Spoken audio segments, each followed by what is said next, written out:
have had a friend who was like Huda, who would try to put you down. She was a Latina girl, Puerto Rican. And the funny thing is, people around me would always say like, oh, that girl's not your friend. My current best friend now would tell me, that girl is not your friend. You need to hear the stuff she says behind your back. Anytime we had a back and forth, she'd run around to everyone, including my family, like my parents, and complain to my parents about me and defend everything she ever did, badmouth me, to the point where my dad was calling. My dad's like, that girl's not your friend. Like, she's talking to your stepmother and saying all these crazy things. I had a friend like Huda. So when I see her behavior, I'm not thinking about it in terms of like editing and all this stuff. I see her. I've been in that ecosystem before.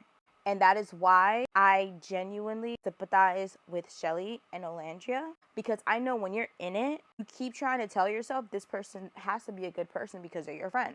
You want to believe that this crash out is going to be the last crash out.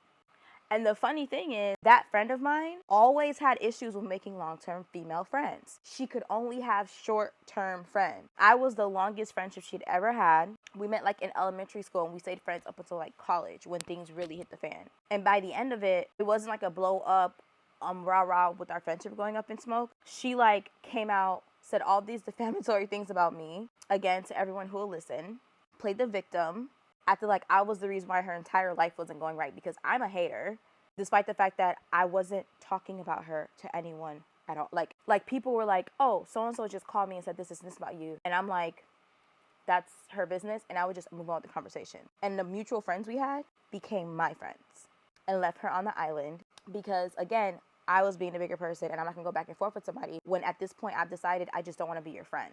So me seeing Shelly just kind of say, I'm just realizing I don't want that type of person as a friend, I can relate to that. I don't necessarily agree with the way that she did it in front of everyone. But y'all, look at what happened the last time when she told Huda she didn't want to speak to her because she wanted to talk to her the next day. This girl went and said, well, Shelly doesn't want to speak to me. Like, I felt so triggered watching Huda and the way she was operating with the Shelly situation, because up until now, obviously, we've only seen her interact with Jeremiah, but also hearing Hannah come out and say that she thought the worst things about Jeremiah because Huda was always, like, saying the worst things about him and painting him out to be a really bad person. Yeah, Huda's just not really a good person. I'm sorry, you're not going to get me to believe that someone who does all of these things, constantly call people out of their name because they're just so emotional. Her excuse for all of it was just, well, you made me feel like this. You hurt me. You being hurt doesn't justify you acting like that at all.